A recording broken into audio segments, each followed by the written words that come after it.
Okay, we're rolling. Let's just, we can just go ahead and get started. Okay, that sounds good. You are the author of The Big Fat Right. Surprise, as everybody will know. We'll give a proper introduction in the write-up to the podcast, but it's been 4 years now. Actually, let me point out something on the subtitle of the book, which people forget. The title of the book is Big Fat Surprise. The subtitle is Why Butter, Meat, and Cheese Belong in a Healthy Diet. So right off the bat, you're not saying it's the only thing you should ever eat, right? So Yeah, I wish that I had actually, in retrospect, said it differently. I think I think there's a case to be made that these foods do belong in a healthy diet, but I don't think I actually make that case in my book. I think my book makes the case that they can belong in a healthy diet, because my book essentially argues that saturated fat was unfairly villainized and doesn't turn out to cause heart disease. And so the basic argument I make is that people haven't been eating these foods because they believe they cause heart disease. And I'm saying, with that fear removed, you can eat these foods without fear. I think it's another step to make the positive case for eating those foods, and I don't do that in my book. So in retrospect, when you're always going like a million miles an hour when you're getting your book ready for publication, and the marketing people come in and they think, oh, let's use this language, and I just didn't fully think it all through. But I think I think the appropriate subtitle would have been, these foods can belong in a healthy diet. But so you're saying there are some people who maybe shouldn't eat those foods? No, I think that the argument to be made for why you should include them in your diet involves a set of arguments that I don't make in the book, such as their nutritional density, the complete set of nutrients that they provide for human health that cannot be found if you eat a plant-only based diet. Okay, right. So let's pull back and take a bigger perspective for a moment before we get into the weeds. That it's been 4 years now. I note book came out in May of 2014. So how has the reception been? I just kind of did a quick scan. There's quite a few positive reviews, like in the Wall Street Journal, and then quite a few negative reviews, and they're sort of predictably all over the board given the controversial nature of the topic. How have you felt that the book has been received? In terms of the fairness of the assessment of the thesis? Yeah. So the main thesis, the book really talks about the history of how we came to believe that saturated fat, dietary cholesterol are bad, and it really tells the story, right? So it's been called a nutrition thriller and a page turner, and it really is. It's meant to really tell the story of the politics, the personalities, the players, the shocking story of evidence being buried and ignored. But its central thesis is that saturated fats in particular have been unfairly villainized and do not deserve the rap for causing heart disease.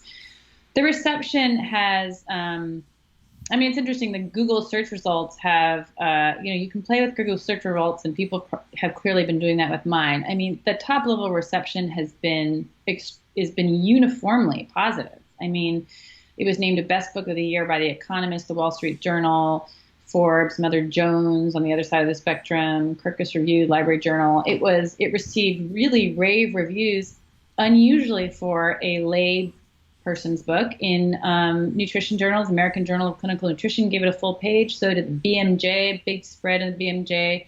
The Lancet just recently published a full page review of the book, which is another top medical journal, saying we checked the facts of this book and we think it is correct. And both the Lancet and the American Journal of Clinical Nutrition said every health practitioner, every person interested in health should read this book. So, in terms of the top level reception of the book, it has been really 100% positive, where the negative reception has come from, the vegan community and some bloggers, but not in a single publication, not in a single mainstream publication has there been a serious negative review of my book. There are questions about some of the points that it raises, but I think that's fair. But I think the reception by people who are, who don't have an agenda or some kind of, aren't defending a vested interest of some kind, the reception has just been extremely good. So I feel pleased about it, and it's still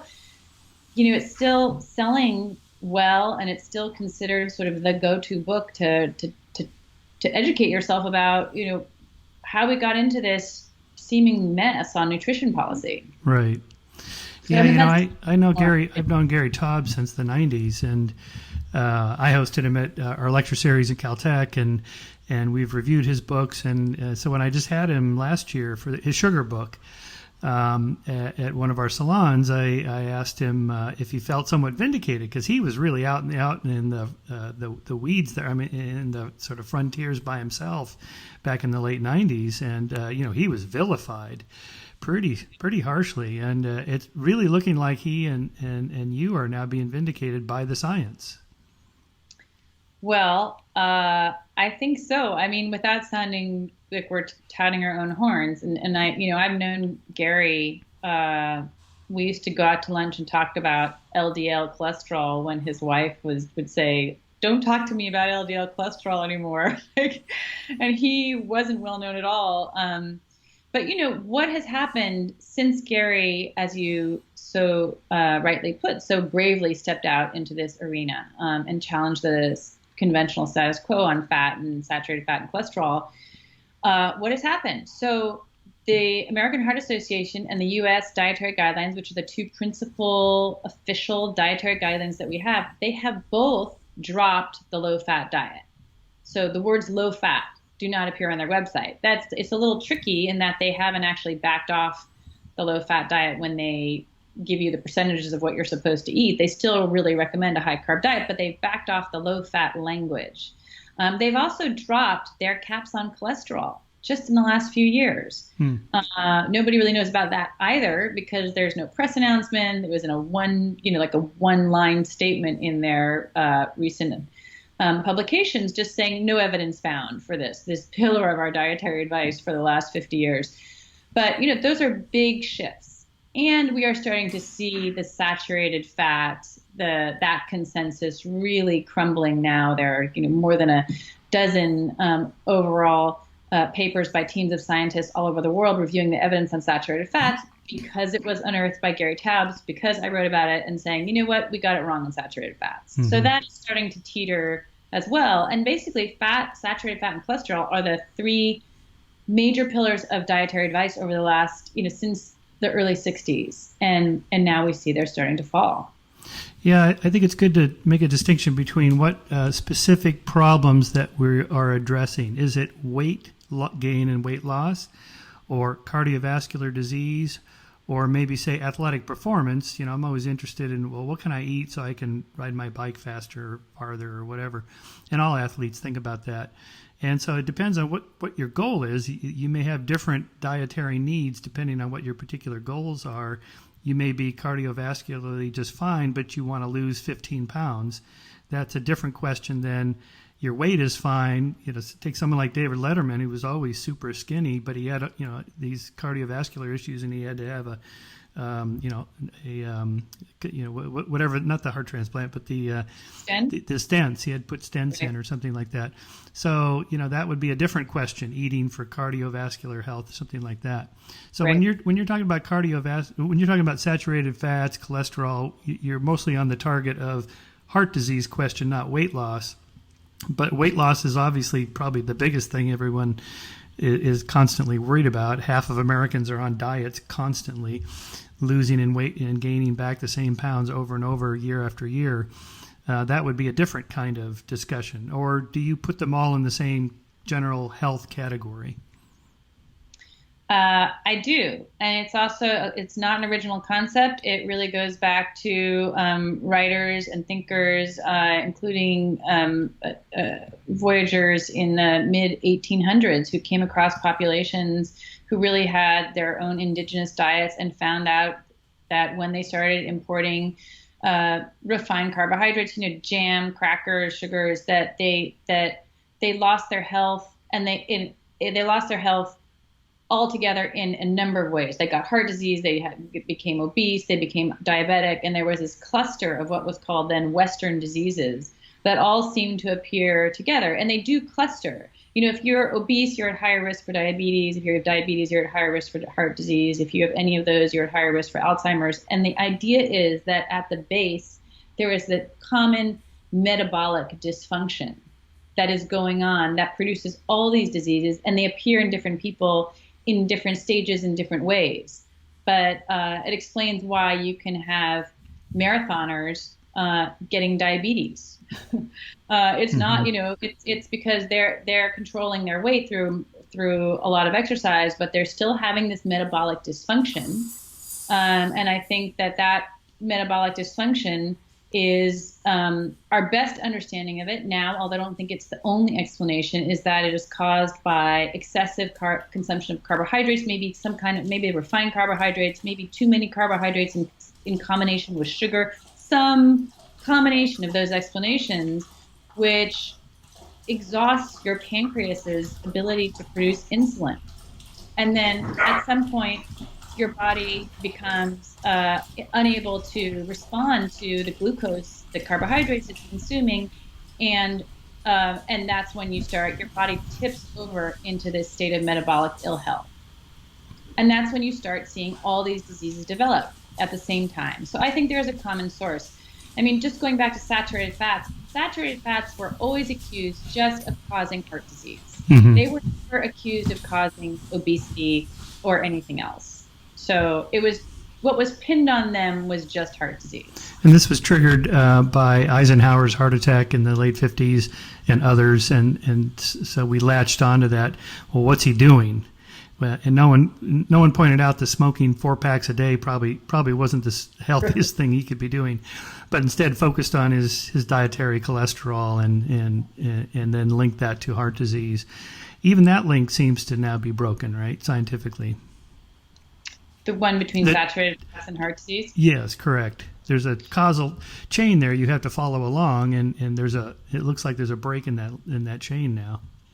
Well, yeah, the original hypothesis, called the diet heart hypothesis, proposed by Ancel Keys from the University of Minnesota, was that the idea was saturated fats would raise your blood cholesterol, that would clog your arteries like hot oil down a cold stovepipe, and give you a heart attack. That was his theory, but it was just a theory, and it was adopted in 1961 by the American Heart Association in response to this, as you say, this like panic over what caused heart disease. President Eisenhower had a heart attack, was out of the Oval Office for 10 days. So everybody wants to know the answer, what causes heart disease? And it was into that vacuum that Ancel Keys and his diet heart hypothesis stepped.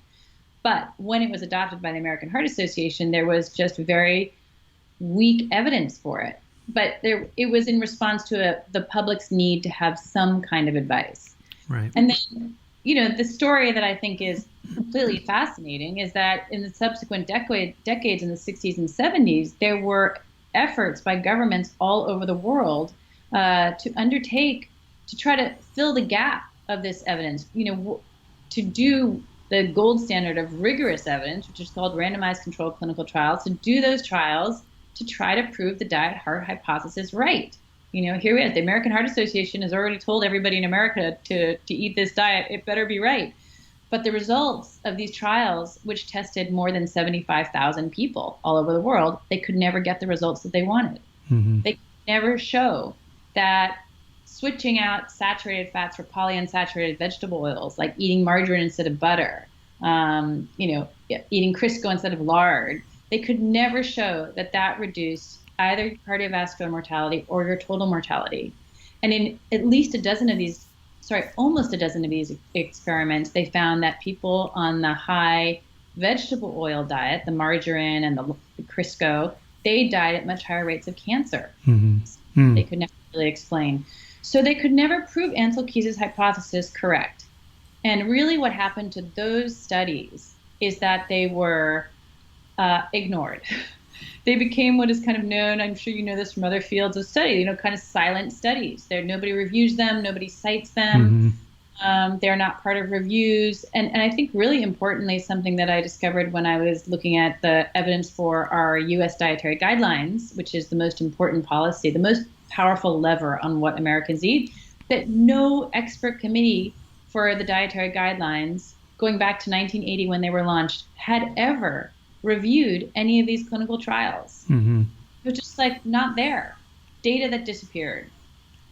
So, I think that it's starting to be recognized, that data, but there's still a lot of institutional resistance to allowing this data to be fully kind of seen and reckoned with. What triggered this by inviting you to do this dialogue was that report on Ötzi, the Iceman. They finally, after almost 2 decades now, found his stomach, which I guess had been pushed way up from the ice pressure on him over the thousands of years, and they finally pulled it out and found the food in there, and it was mostly meat, ibex and deer, and high fat, like a marbled meat. And this is the kind of thing you want to take with you when you're going on a 6-day hike into the Alps. And there was some grains and stuff like that. So I thought, oh boy, vindication of the Neanderthal diet. But then they said, oh, but he also had atherosclerosis. I'm not sure how they measured that, if they actually sliced open some of his arteries and looked at them. But you pointed out in a tweet that, in fact, the Inuit eat a lot of high-fat, blubbery meat and so on, but their arteries they may get some plaque buildup, but the arteries are just larger, so the blood is still flowing, and you're not going to get an occlusion to cause a heart attack. Yeah, I mean, this is one of the early misconceptions that still lives with us, and the idea that plaque buildup in your arteries is a sign that is correlated with your risk of a heart attack. That turns out not to be true. But there were very influential experiments where they sliced people's arteries in autopsies and found that they had plaques, and were convinced that this is what was causing people to. It seems logical, your arteries shrink, but it turns out that 2 things. One is that people's arteries expand to accommodate the plaque buildup. Plaque buildup seems to be a normal and natural part of aging.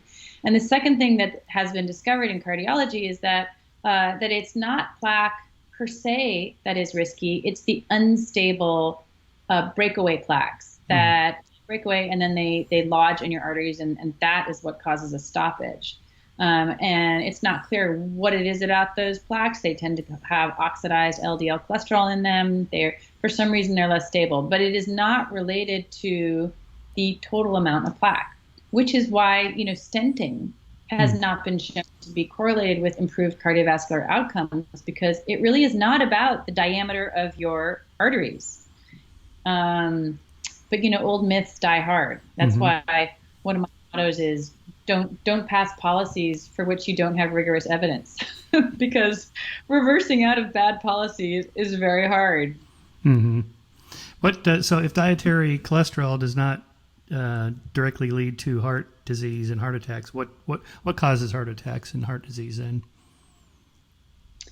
Well, I think that we cannot I don't think the data is there to answer that question with confidence. I can say that Gary Taubes has documented in populations how the appearance of sugar, refined sugar, in those populations is soon thereafter followed by the first documented cases of people having heart attacks. We know that's true in England and in France. So it might be sugar. I think that there is a number of clinical trials now, quite a number of clinical trials show that the vast majority of cardiovascular risk factors are improved by reducing your total carbohydrates. So that if you're somebody who is fighting with heart disease, reducing your carbs, and this, I mean, not only sugar, but, bread, pasta, even whole grain pasta, your body understands all of that as glucose. And if you reduce that glucose load on your body, you will see your and replace it with mainly fat, also protein. You see your good cholesterol, your HDL go up. You see your triglycerides go down. Those are both signs of improved risk.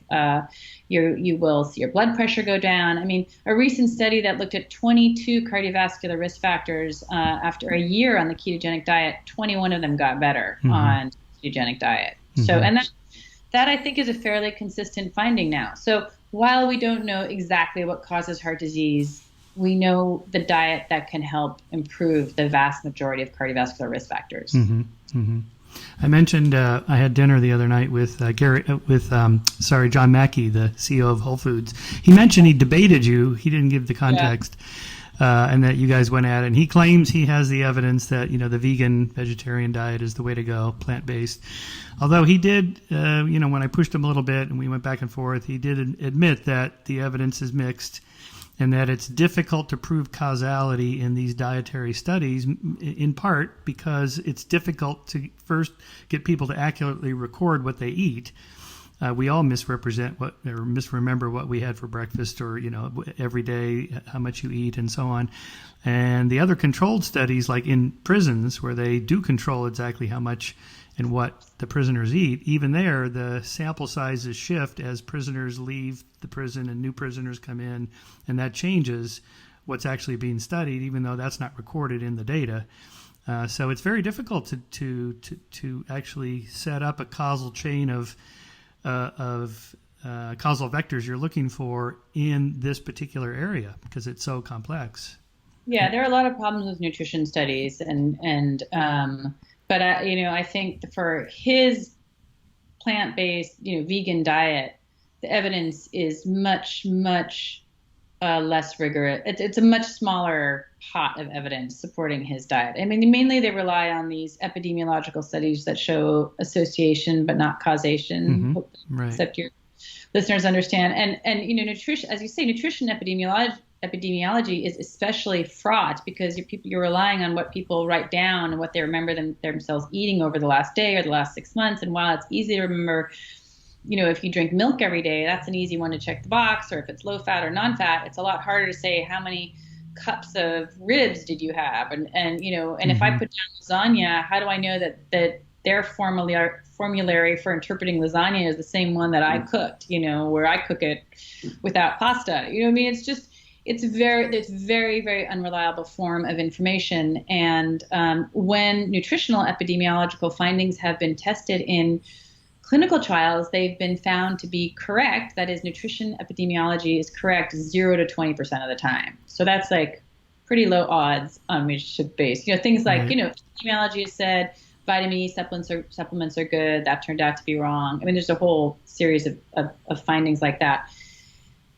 And the randomized controlled clinical trials on the plant-based diet show either no positive effect, or as you say, I mean, they consistently show, one thing they consistently show is that they lower your HDL and they usually raise your triglycerides. So those two signs that your heart disease risk is going up. And that's because it's almost impossible to do a vegan diet, although I know people who do it, that is low carb. Vegan diets are almost inevitably pretty high carb. You're relying on grains to make up a lot of your calories, legumes. They're all high in carbohydrates, and carbohydrates really do drive your cardiovascular risk factors. So, John Mackey's right about the state of the evidence.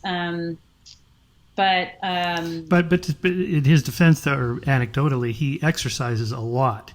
So it could be he's healthy as a vegan, whereas somebody who doesn't exercise much on the same diet may not be as healthy.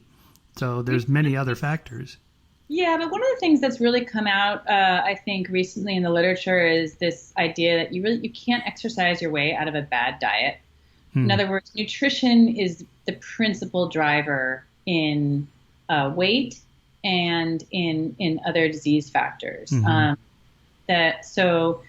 And that's just because it just is. I mean, what you consume in your body, you just can't exercise away easily. And, just as a little anecdote of that, I know, there are numerous marathoners, including quite famously Tim Noakes in South Africa, who developed diabetes. Running, he's run 100 marathons. He's skinny, but he got diabetes because he's constantly carb loading before his races, drinking that goo stuff or whatever. And I have goo. I like goo. But when you're 3 hours out from home and you're bonking, a goo will get you home. If you're a glucose burner. Yeah, but I have to say the stuff that cyclists eat, this goo stuff, it's just like cake frosting. It's just pure sugar. I used to suck cake frosting out of the tube when I was a kid. I had such a bad diet. But I'm a counterexample. I used to jog or bike an hour every day, and was 15 pounds heavier than I am now doing. I love exercise. I continue to do exercise, but I always feel so pressed by work. Like I do like maybe an hour of exercise a week now. And I'm effortlessly at a lower weight. And okay, we're just n equals 1 here, and we're not talking about. But when they do the large review, the big meta-analyses of aerobic exercise, they cannot find that it helps people to lose weight. Right. Was it your book that you were talking about enjoying a big bowl of granola, or even a whole box of granola? Because I've done that. And I can tell the next day or the next 2 days, this was not a healthy thing to do. Even though we think of granola as like this organic, non-GMO, super healthy, but they pack a lot of sugar in there too. Even the so-called healthy granolas have a lot of sugar. Well, they're grains too. I mean, it's just like, as I said, your body understands all grains as glucose. That's the way it understands it. So, I used to do this. I used to eat rice cakes. No fat rice cakes. I'm sure many women in my generation have that memory of saying like, that wasn't very satisfying, for dinner. Right. But that's all glucose to your body. So, so it's just, turns out, and interestingly, although experts will say, don't have eggs and bacon, it's bad for your health, but they will all agree that it's better to have saturated fats than carbohydrates. So the translation of that consensus that saturated fats is better than carbohydrates is eggs are better than granola for breakfast. Right. That's how you understand that. And bacon. I would add bacon, but I'm not afraid of red meat. So a good breakfast for you would be like 2 eggs, 2 strips of bacon, cup of coffee maybe, but not a glass of orange juice, because that's just pure sugar, right? That's sugar. Well, actually, I'm an intermittent faster, so I don't eat breakfast. Yeah, so I started doing that after Joe Rogan was telling me about it. I think he told you about it on his show too. Intermittent fasting, but say you have dinner at 7:00 in the evening, and you don't eat until the next day at around 11 or 12. So right. You've had a good 15, 16-hour fast. I do that pretty much every day. That's now considered healthy, right? What it does is it gives your body a rest from processing glucose, basically. So anytime you have glucose, sugar, circulating in your blood, your pancreas reacts to that by secreting insulin, right? Once you have circulating insulin, it's like the bank teller window going down. You cannot access your body's fat deposits because what your body says is, I have this instant source of energy. I'm not accessing my own fat deposits for fuel. So you've just spent the whole night using your own, you didn't die overnight because you're getting your energy from your fat. That's how you're fueling yourself. And if you don't eat in the morning, you continue to fuel yourself from your fat. That's what you want to do if you lose weight. You want to mobilize your fat out of your fat cells and use it for fuel.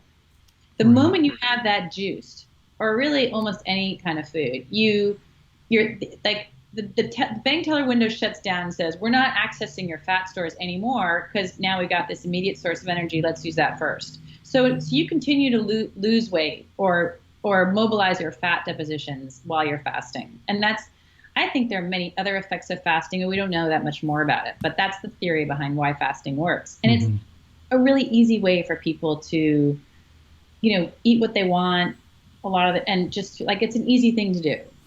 And it's an easy way to change your diet without like a lot of thinking. Right, because it's easy to get through the morning without eating. I would think working out then in the morning would be better than the afternoon because you're using that your own body's fat because you haven't put anything in there. Yeah, I mean, the key thing is it's easier to fast if you are somebody who has adjusted your body to live off your fat stores.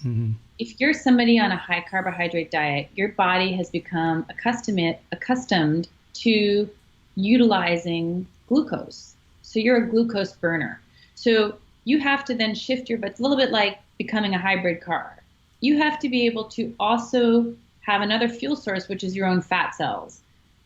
If you've lived on a high carbohydrate diet for like decades, as I did, I mean, I was a vegetarian for 25 years. I ate tons of bread. I was a great bread maker.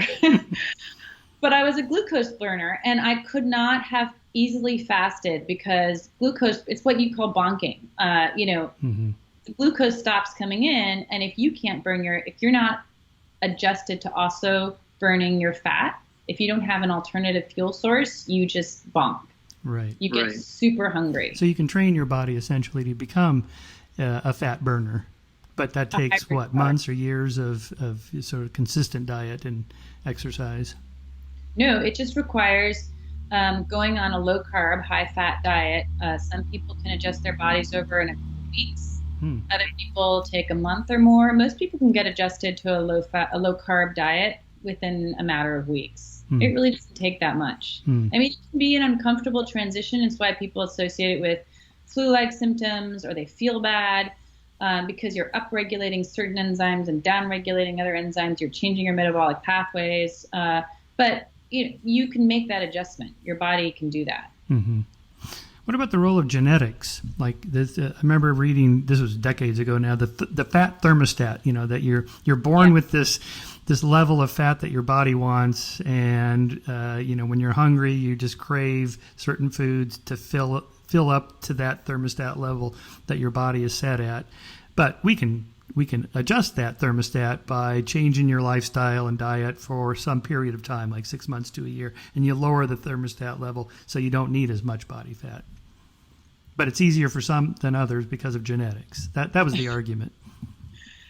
I think that there were just 2 articles out this week about how little we know about individual genetics to really have kind of individually tailored diets for people. You can eat saturated fats, but you can eat this and you can eat that. I mean, other than like lactose intolerance, and I mean, there's very little that we know at that specific level of genetics because the data just isn't there. And going back to this point of how hard it is to get good data, doing a good clinical trial, getting people to eat what they say they eat, trusting the results, doing all of that. And now you want to do it at an individual genetic level. It just doesn't, the data is not there yet. So I think it's sort of wishful thinking, and maybe 60 years down the line in terms of what that can reap for us. Well, the context for this is when the other trigger for doing this was, my own personal family history. My father died of a heart attack at 61, and his father died of a heart attack about the same age. One of his 2 brothers died of a heart attack, and I'm 63 now, almost 64. So I'm a couple of years past, when my dad dropped dead from this, and I have no idea what his cholesterol was. But in the 1980s, when I was a bike racer, and I would train probably 500 miles a week, I had like 4% body fat. Wow. And, I was a, lean, mean fighting machine. And yet my cholesterol was still, kind of like 220, 210, 220 overall. And I was always right on the margin. And I've been a Kaiser patient for decades. And they just had their formula. Okay, you got to go on statins. And it's like, I'm in my 20s. What are you talking about? I'm riding my bike 500 miles a week. Statins? I'm not doing it. So I figured there must be just some genetic thing that puts me just slightly higher, but I don't care. I'm working out, so I just didn't do it. And then, so now I'm in my 60s, and all the docs are, you got to be on statins. And so I moved to Santa Barbara. I'm off Kaiser, so I just got a new doc, and he's, every cardiologist in America takes statins, even if they don't need it, even if they have perfect cholesterol, they take statins just in case. I'm like, okay, all right. And then I went back after my blood work to get the final sign off on this with the new docs, and he was gone, and I had some other doc, and he's like, you work out every day? Don't worry about it. There's no the evidence is weak, and I'm like, these are 2, general practitioners who are supposedly up on the data, and they're telling me 2 completely different things. And then after I tweeted about this last week, and you jumped in on that, I had people, emailing me, oh my God, statins are the biggest scam of all time, big pharma making money, complete waste of time. Others, oh no, Shermer, get back on the statins. Oh, please. I'm like, wow. It's incredible that we can be all over the map on such a seemingly simple thing that's obviously not that simple. Yeah. I haven't waded into the statin debate too much because it is like another very hotly contested field. But I will say that I've studied quite a lot of depth the literature on which cholesterol markers track well with your heart attack risk. And there've been, again, a study that was started in 1948 called the Framingham study. Oh, yeah. Followed thousands and thousands of men to see which of their cholesterol markers tracked with heart attack and death.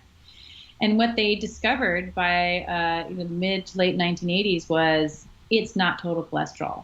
Your total cholesterol does not track almost at all. Mm-hmm. And in fact, in women, something that nobody ever publicized because heart disease, the risk was always focused on men. But for women, the higher cholesterol they had over 50, the more likely they were to live longer. And it was found that for men it varied, but for the most part, really no strong correlation. And the best. And also LDL cholesterol, which is what statins are focused on. They could not find they found that was weakly poorly correlated with your cardiovascular outcome. So I will say cynically that the reason that that doctors tend to focus on LDL cholesterol is that they have a drug for it. I mean, that's what they know how to. They know how to lower LDL. The pharmaceutical companies tried very hard to figure out a way to raise your HDL cholesterol, but those drugs turned out they killed people. So they could never successfully commercialize a drug that would raise your HDL. So HDL sort of became the disfavored. They had no drug for it. Mm-hmm. But in the Framingham study, it turned out that the most reliable predictor of your cardiovascular risk in terms of heart attacks and death was HDL. Mm-hmm.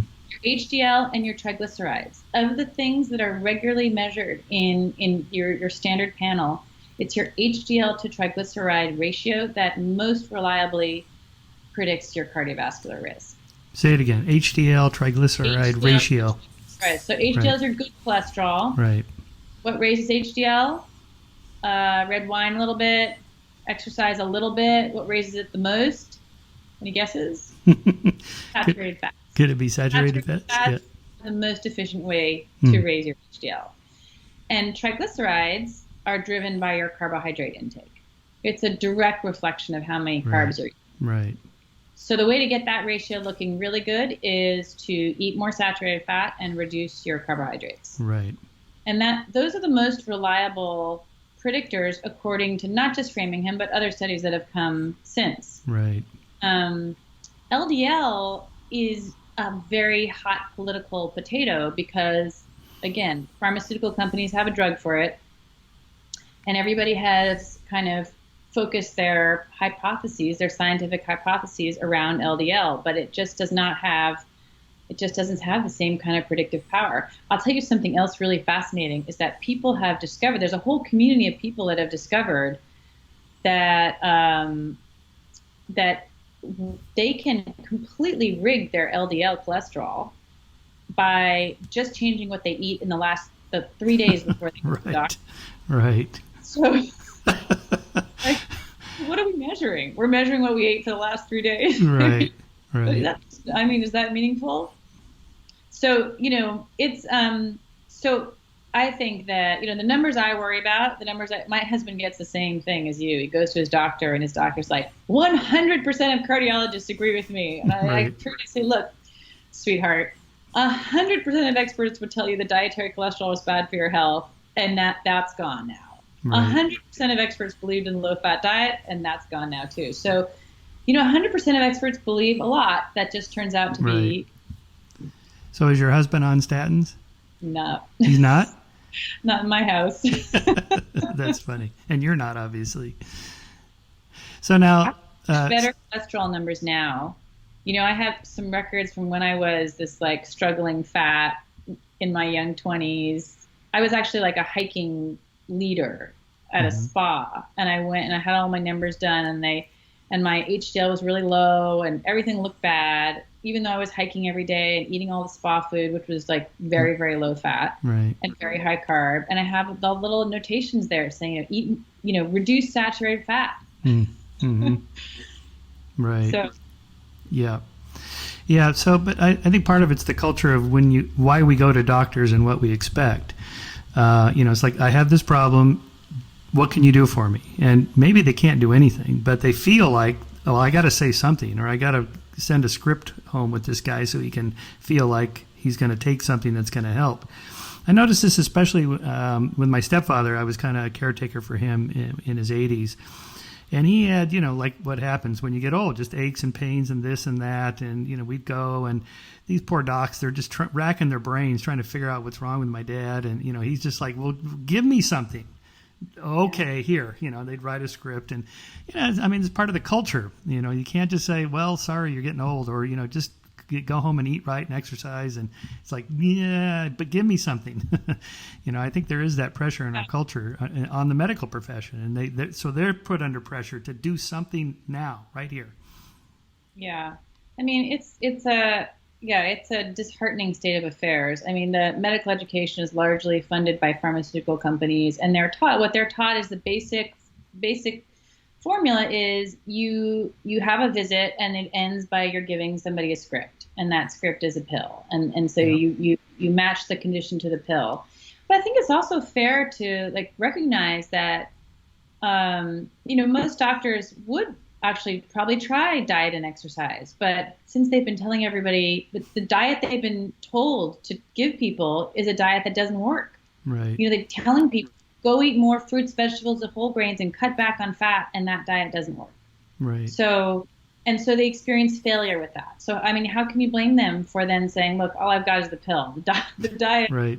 doesn't work. But what's kind of extraordinary to see are some of these diets working with low carb. And there's one really beautiful diet doctor in the UK named David Unwin, who was on the verge of just giving up practice because he felt that all he did was just oversee people getting sicker and fatter, and he had nothing to offer them except for putting them on larger amounts of medication. And then he discovered that he could actually cure people by giving them low carb, just telling them, get off the sugars, get off grains, and so now he's come back to the profession, and it's transformed him because he's actually curing people. Right. So in terms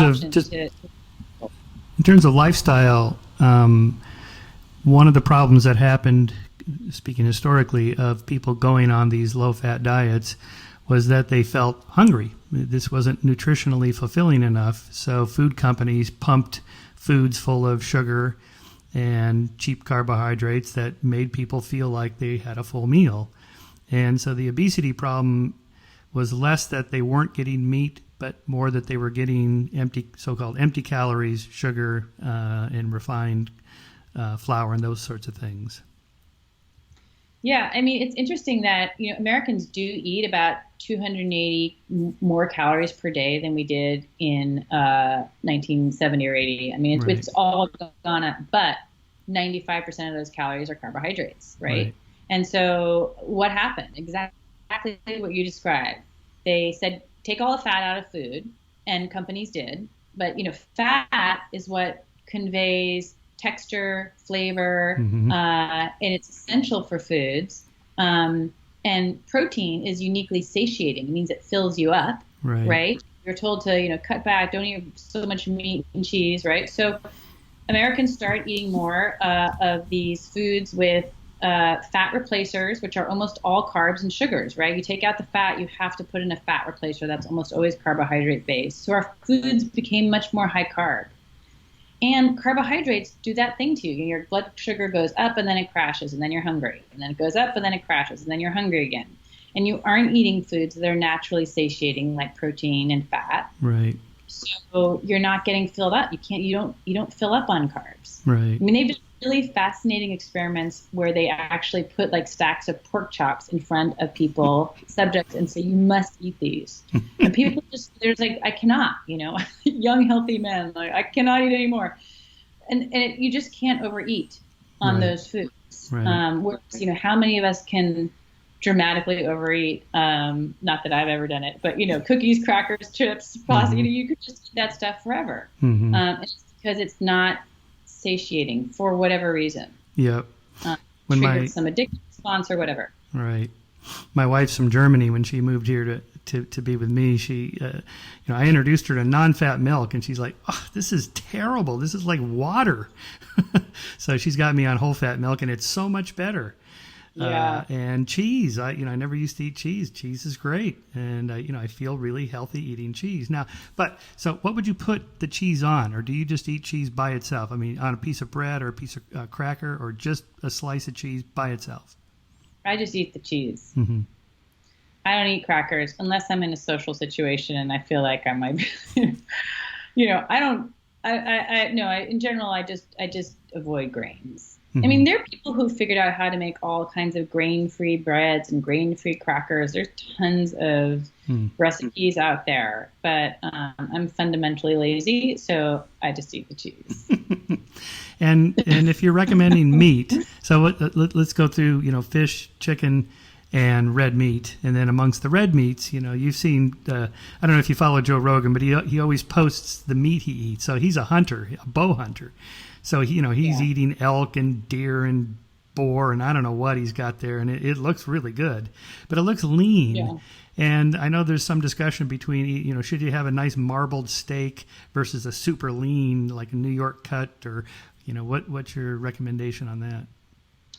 Well, I can tell you historically that that humans have always sought out the fattiest meat, and there's a fascinating account of when travelers going the expeditions going across country where they would go out and hunt, but they come back with a bunch of deer and elk, and they said yet the meat was too lean for consumption, and they had to throw it away. And throw it to the dogs. Yeah. The same was true, and it was also true. The Inuit were found that they would consume the fattiest meat. The parts of the animal of the caribou that they would eat was the best, the most treasured part was the fat behind the eyes, and the fat from the back, and then the fat from the shoulders, and the fat and all the viscera. The organ meats, which are particularly high in nutrients, and the leaner meat, including the tenderloin, which we of course prize, was fed to the dogs. Mm-hmm. So there's always been in human culture this desire for fatty meat, which, I trust. I mean, I believe I believe there's a reason that tastes better to us, and that's because we need the fat with the meat. We need some portion of fat for our bodies to function. Just one other example that was fascinating, which is that there was an experiment in 1928 of two individuals who checked into a New York City hospital supervised by a team of doctors, and they ate only meat and fat for an entire year. Whoa. This is the experiment of Stefansson, because he had gone up and seen the Eskimos eating, or the Inuit, only meat and fat, and nobody believed him. So he says, I'm going to prove it. And he checks himself into the hospital, and he and his friend only eat meat and fat for a year. They come out at the end of it. There's 6 published papers on this study. They're in perfect health, even though they've eaten no vegetables or fruits at all. And they said the only time they felt sick is when they were not getting enough fat, and but they quickly restored themselves by having some brains fried in fat. It sounds disgusting to us, but they said that made them, they were quickly on the mend.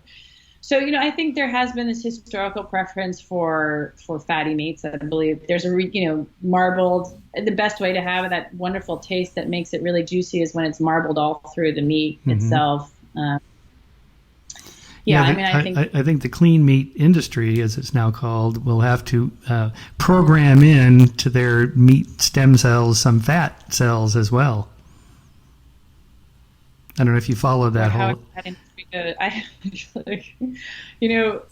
are all the same people who say don't eat anything more with 5 ingredients on the label, but for fake meat, it's like it's like 100 long already. Right. So I don't know how that's going to work out for them. Well, it's not. They're not quite there yet, but it's coming. I think the most recent hamburger is like $300,000. So it's a little pricey at the moment, but but there the emphasis is on more of the morality of factory farming and how gruesome it is, and that this would be a solution to that. We still get our meat, but from a test tube, a laboratory, rather than a farm. But you would eat it. Would you eat it if you couldn't tell the difference?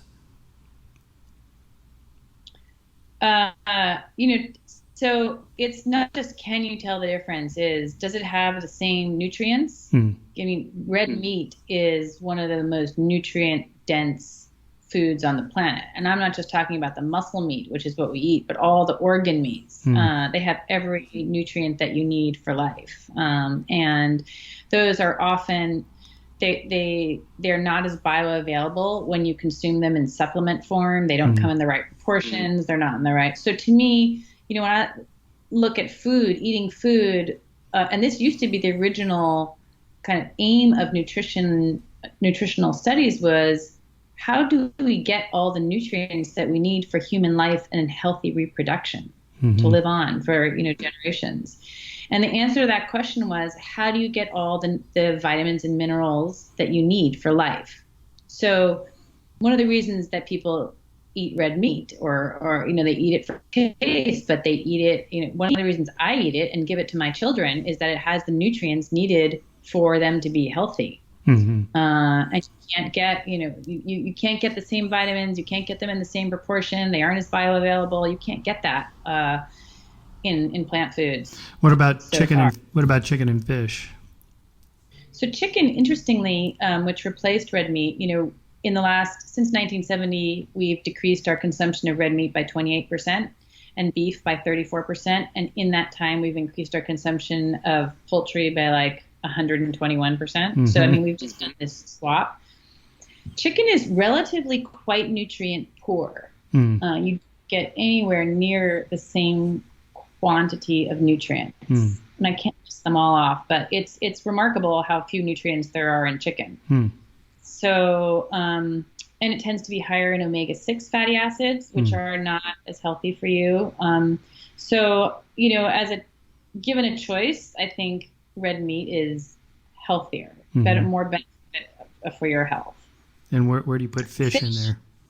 Fish, like salmon, a nice salmon steak.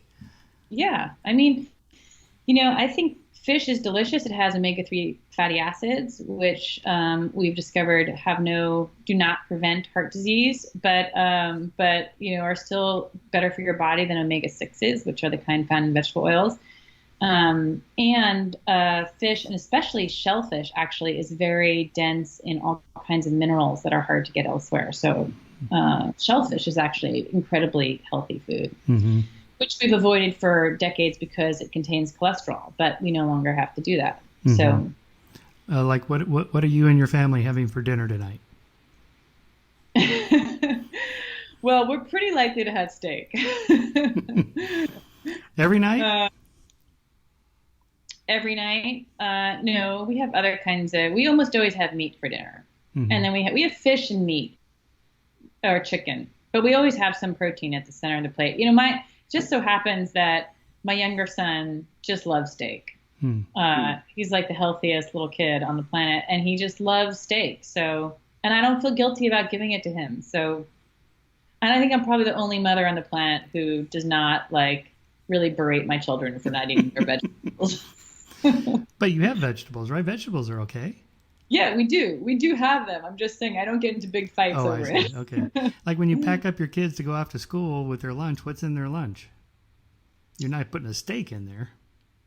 No. Well, they get their lunch at school, so right. I have to do that tomorrow. Well, that could be even worse. The mystery meat or the vegetable plates or whatever, they have lots of carbs and I don't know. Yeah. You must be careful about that as a nutritious. They're not school lunch programs. No, I mean, if I had to pack a lunch, you can do, beef jerky, you can do vegetables, there's all kinds of vegetable stuff, cheese cubes. There are a bunch of kind of low carb bars now that are pretty delicious. But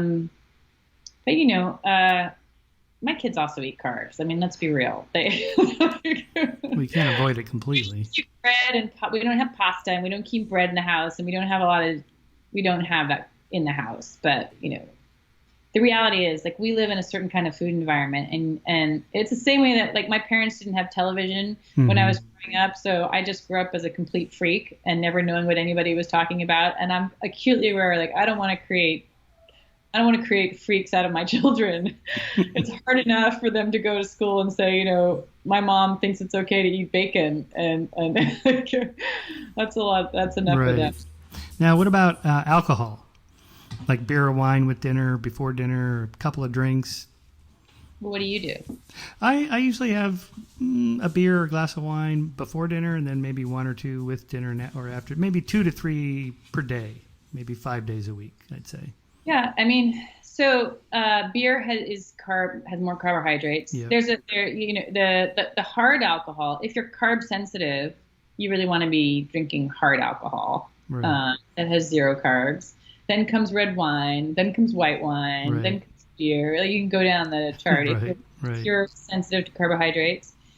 The evidence that alcohol causes disease all comes from epidemiology, which I fundamentally think is a weak kind of science. So I don't really trust that. But not related to, say, liver disease. Oh, that's for alcoholics. I mean, I think if you really drink too much, then you max out your liver. Yeah. So we're just talking here about just healthy eating. A glass of red wine would be with dinner is probably okay. All we have is epidemiological evidence, which is fundamentally weak, and so you can choose to believe whatever you like. Oh boy! Since I really love red wine, I choose to believe the studies that support it.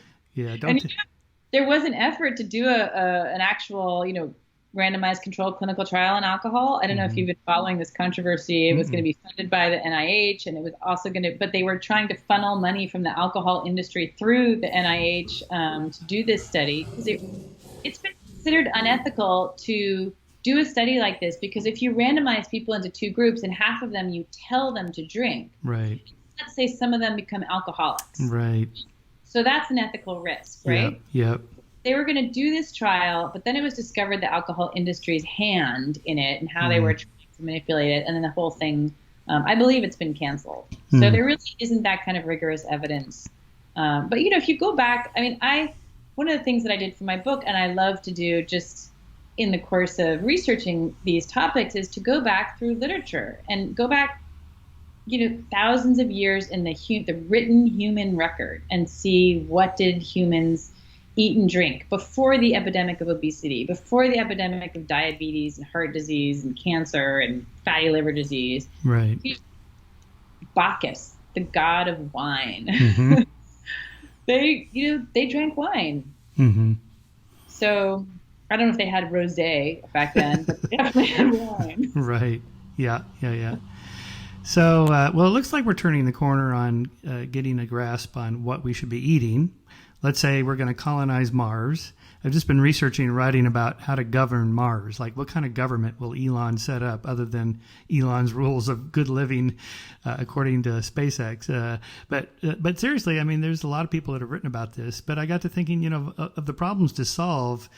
It's not even clear what food we should be taking, but maybe we're getting a better handle on that. In that movie, The Martian, he grows potatoes there because that's sort of the easiest thing to do to survive. That's probably not the best thing for his health, but it's better than dying. But in the long run, probably we should take meat or the equivalent thereof when we go to space. It's interesting. You can sort of draw a parallel with what trappers and travelers did in early America when they went on these long, people who had to do cattle runs across the country, or they went, the trappers that went off for weeks or months at a time. What did they take with them to live on during that time? They couldn't hunt. They couldn't take. There were no, ding dongs or crackers or anything. They were freeze dried food from NASA, whatever. They for a very long time they created something called pemmican. Have you heard of that?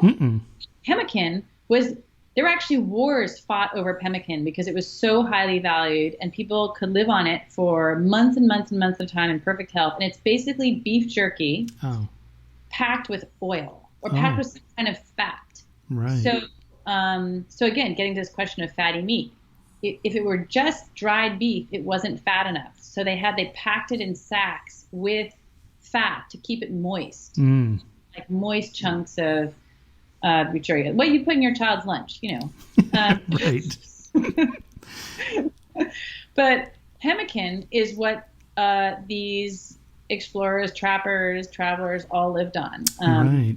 Maybe we can send that up in the spaceship. Yeah, no, that's right. When I was a Boy Scout, let's see, this had been in the 60s when we'd go on long hikes, we had beef jerky. It's like nice smoked beef jerky, and I really liked it. I wasn't even thinking about, what the nutrition value was, but that kind of makes sense now. Yeah. That's better than goo. I mean, goo is just sugar.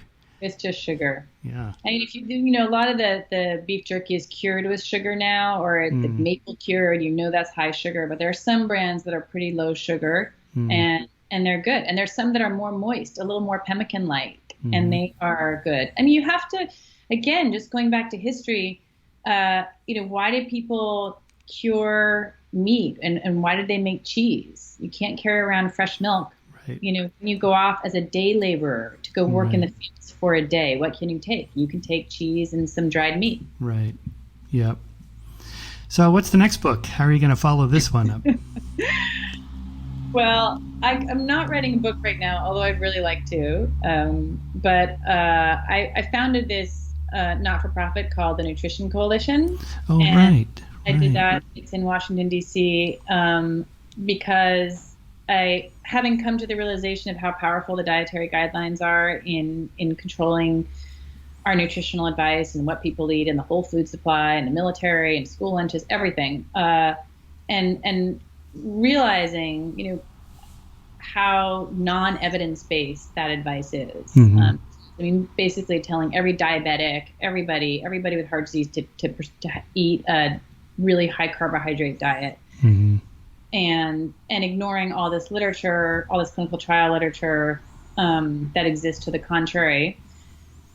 So the goal of this group is to try to change the national conversation on fat and cholesterol and what is a healthy diet, and to try to change dietary guidelines, try to reform them so they're evidence-based. And that's a lot of work, so I don't have time to write another book yet. I have a recommendation for your next book, a cookbook.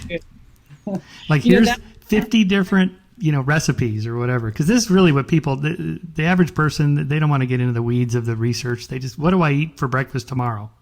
You know what? That's exactly what my publisher wants me to do. She's like, just write a cookbook. Yeah. Really, I mean, most people, they don't want to read all these studies and stuff. They just want to know, what do I feed my kid? What should I have for dinner tonight for my family? Yeah. Well, I mean, you kind of, it's there. I know. It's there on the cover of your book, that nice slab of ribs. Oh boy. I know. It's very appealing looking. Well, maybe I'll hook up with a chef and we'll do that. Right. Yeah. It is. It's like it would be fun to do. I think the food I now eat, I enjoy so much. So it would be great to share it with people. Yeah.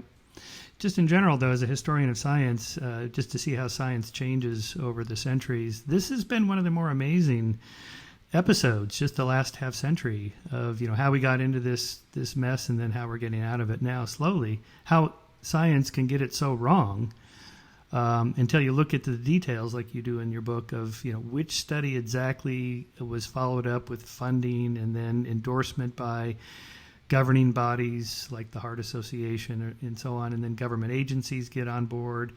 And pretty soon you have this momentum that the scientists are just sort of off the page now. They're not in the loop anymore. It's just this kind of cultural momentum that happens independently of you and I just doing whatever we're doing. And that shows the kind of the sociology of science, just kind of how things kind of march along for quite a while. They can go for decades being wrong. Yeah, we're in 3 generations. There's a theory that a hypothesis will die when believe in it will die off, and the new generation comes along. Max Planck. The Planck principle is that the old generation has to die out for the new ones, for the young Turks. New ones to come in. But in this case, the experts spawn their own to then carry the hypothesis forward. And that is actually the system in academia where the senior scientists bring up through the ranks the people who agree with them, and people who don't agree with them are pushed out. Right. So that you have a kind of self-replicating function whereby, every new generation of scientists just repeats the same ideas of the one before it. And why in this field, you have seen challenges to the science come from outside the field of nutrition science. So the challengers have had to be people from, exercise physiology, or coming at it from different fields, because people inside that, or journalists, for God forbid, why should we be talking about this science? There should be I should be a PhD nutrition scientist delivering this information to people, but people inside the field will, as my book documents many cases of this, people inside the field fail in their profession if they speak out. They can't get their papers published. They aren't invited to expert conferences, or they're disinvited, or they can't get research funding. They can't. I mean, there's so many stories of this. Yeah. So it's kind of a depressing indictment of the state of science itself. It's not simply how it becomes rigidified and institutionalized, but it's also an indictment of how science itself works. Yeah. Absolutely. But it reinforces the role of investigative journalism and its importance, because people like you and Gary Taubes can read the papers that this isn't, quantum physics. You can see what the ends were and how the data was collected, and you can see, the quality of the research. It's obviously not always there. And so you can report that, and then economically speaking, you can't be disinvited because you don't care anyway in the first place. Your career is not dependent on going to these conferences. What you want is a book contract, say, and you can get a book contract, so you could find support for having an alternative voice. Right, but then you're accused of just writing a book, just taking contrary in order to sell books. Right. I was recently accused of that directly to my face by a senior nutrition expert. He said, "You just want to make money," and I said, "Do you really think it's a good business prospect to spend 10 years writing a book, a serious nonfiction book?" Right. Yeah, I think a kindergarten teacher it would be a better idea for making a living than doing that. Oh, for a book author. I mean, if you factored in, just by the hour, the number of years of just researching and writing, and, it's 3, 4, 5, 6 to 8, 10 years to get a book out. And depending on no paid vacations, no benefits, right. That's nothing. Right. I mean, I spent my whole inheritance from my grandmother to write my book. Right. Yeah. And she wasn't interested in books. She would have said, "Go get yourself a nice dress." Yeah, I mean, the Malcolm Gladwells of the world that, sell millions of copies, it's very, very rare. People see that and they think, oh, that's what all you nonfiction writers are doing. No, almost nobody sells that many books. It's very rare. Yeah. Keep your day job. I know a lot of professors, scientists, I want to write popular books, and, I'd like to get out of the academy and not have to teach anymore, just write books. It's like, don't give up your day job. If you're a professor, keep your job and write the book on the side, because those royalty checks, they get smaller and smaller as the years go by, and they ever come in. Right.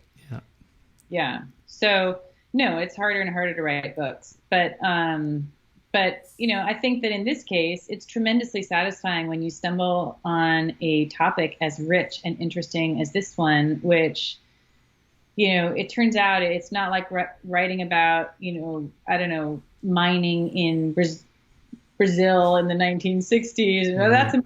Everything's important, but this is a topic that affects so many people and human health, and is such a live and active topic around which the debate is still really broiling. So totally. I mean, it's super important.